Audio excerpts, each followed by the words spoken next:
Hi everyone, and welcome to an episode of the Flex Audiology Show. I'm Dr. Erica Person, and today we are going to talk about why do your ears start to itch when you wear hearing aids. So first things first, your ear is a self-cleaning mechanism. It's beautifully designed. It's perfect at keeping itself clear using jaw movement, natural oil production, skin migration out. It is not designed for something to be sitting in its ear all day long. So when we introduce a hearing aid or a dome, custom mold, anything like that, and it sits down inside the ear just gets super confused and it thinks, oh no, I got to get this out of here. Let's push it out. Let's produce a little extra oil, earwax, things like that. And then it's that extra wax production that causes the itchy ears and that tickling sensation and that kind of that feeling that I just need to get down in there with a pin cap. So no more bobby pins. I have too many patients that use bobby pins. So please don't use that. Okay. And so another big culprit that causes it is really just not cleaning your hearing aid tip. So I want to show you, just in case you're not sure what I'm talking about, this is part of a typical hearing aid. This is the receiver, and then this is the dome that we're talking about. And so we are encouraging you to clean these on the daily basis, but not everybody does. And even the people that do clean it every day, what they may find is that they might need to use some alcohol wipes to clean it off and dry it. And there's even kits that you can put your hearing aids in that have the UVC light that kills kind of everything on there. So the manufacturers aren't a huge fan of using alcohol wipes. It tends to break down the material a little bit faster.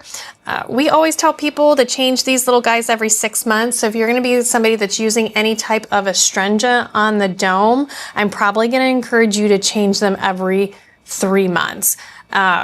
Just because it breaks it down a little bit more, and I'm worried about it literally coming off of the piece and then getting stuck in your ear. See how hard that is to get off? They're really not just, once they're stuck on there, they're stuck on there. So if they come off really easy, chances are we waited too long to clean it. So I try to tell people, once you start wearing devices, and if you know you're cleaning it well and you still got itchy ears, and I want to be super clear on this, the itchy ear is due to you putting something in your ear. You're not somebody that normally has itchy ears. You may have some other type of skin condition that you want to get under control, that's going to be separate from the actual device itself. But I always tell people, give it a good solid 2 to 3 weeks. The itchiness should go away, because your ear is kind of like you're beating it down saying, okay, not going to do this anymore. So if they come back to me and they say, Dr. Person, I still have itchy ears, what am I going to do? I can't deal with this. Some people will try an at-home mineral oil.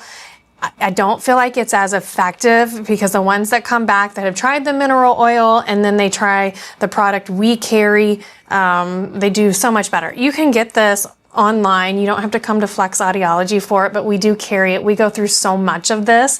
It is called Miracell by ProEar. This is the big bottle. This little guy, I mean, I'm probably joking, but not joking. I feel like it lasts you like 3 years. There's so much in here, and you don't have to use a whole lot. And I just really kind of want to show you, but this particular product, it is designed specifically for itchy, dry ears. You just need the tiniest, and you can really read all the ingredients. There's too many for me to list right here, and it's really good for all ages. It just feels so yummy. So I've just got a little sample packet here, and real tiny. We'll see if I can even do it without getting it on my computer. Like, that's it. Like that tiny little amount. It is amazing how much that this migrates down into your ear. So I usually tell people to put this on their pinky or whatever finger they want to use, and then kind of go like that before they rub it in their ear, because that oil is going to migrate down your ear canal.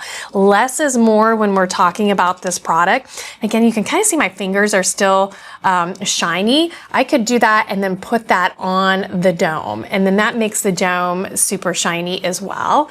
And so some people will do that. You do not want to glob it on there. You don't want to glob it in your ear. Seriously, less is more. Like, it's super, super lubricated, for lack of a better term. So that is what we're going to recommend when you have that. And so if you've just started to wear hearing aids and maybe the office that you're at has this, highly, highly recommend. But yeah, it's really moisturizing. So it's a great product. If you guys have any other questions, definitely reach out, and good luck with your new hearing aid journey.